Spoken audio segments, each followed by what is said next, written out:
Welcome to the bleeding video for the Lewis LV2 hydraulic disc brake. First you will need to prepare a 3mm Allen key, a T10 Torx key, your bite point adjuster, mineral oil, an elastic band, a cleaning rag, your bleed kit, and some alcohol spray. We also recommend you wear gloves during the process.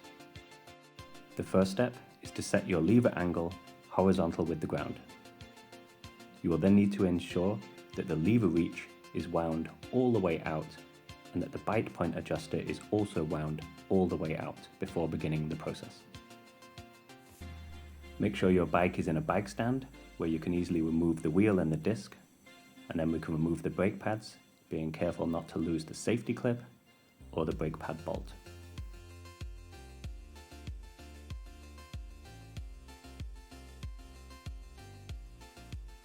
Carefully insert the bleeding blocks that were provided with the brake. Tighten with the 3mm Allen key, being careful not to over tighten. Next, remove the primary bleed port with the T10 Torx key, being careful not to lose the O-ring. Attach the M5 threaded adapter and then attach the oil funnel, making sure it's in the closed position, like so.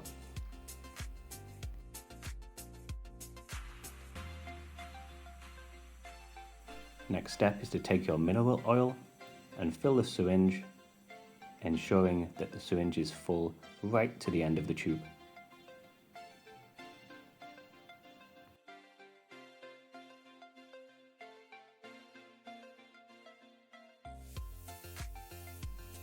We can now unscrew the bleed port on the caliper.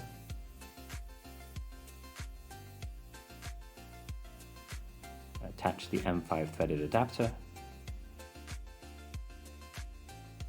Next, attach the syringe with the tube in the closed position.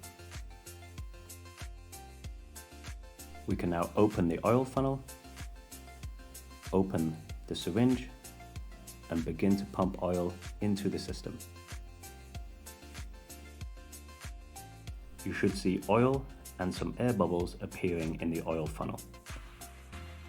If there is insufficient oil, we can add more oil to the funnel as we push the oil forwards and backwards through the system until there are no air bubbles. Note, if the oil is dirty, it should be removed and the process repeated until only clean oil is running through the system. At this stage, we can use an elastic band to hold the lever all the way in while we try to coax any last air bubbles out of the system at the syringe end.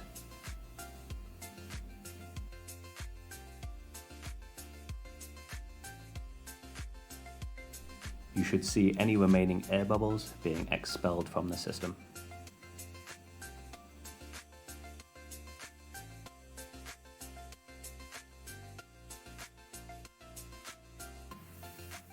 You can repeat this process as many times as necessary until you are happy that there is no air remaining in the system and you've run the oil forwards and backwards several times and can no longer see any air bubbles.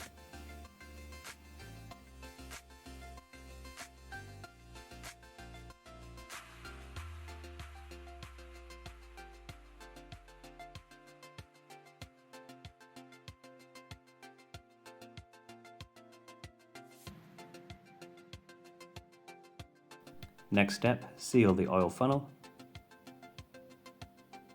remove the syringe, remove the M5 adapter, and replace the bleed port screw on the caliper.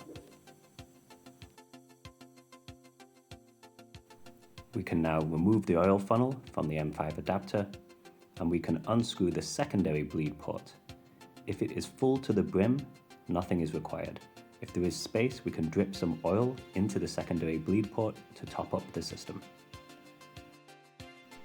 For good measure, we can also drip some oil into the primary bleed port at this stage.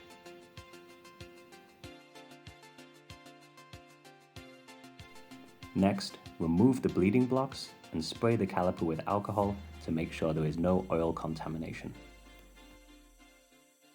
We can then reinsert the brake pads, careful not to over tighten the screw.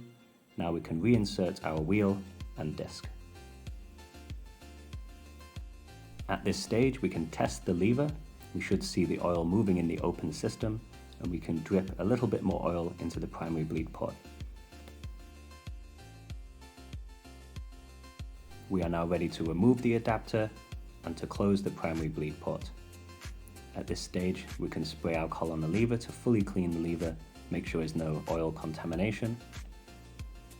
At this stage, we can put the lever angle to our preferred position. We can set the lever reach to our preferred position, and we can also adjust the bite point so the brake is fully set up how we like it. At this stage, we can test the lever and it should feel nice and solid. If you have any problems, please contact your local Lewis dealer for support.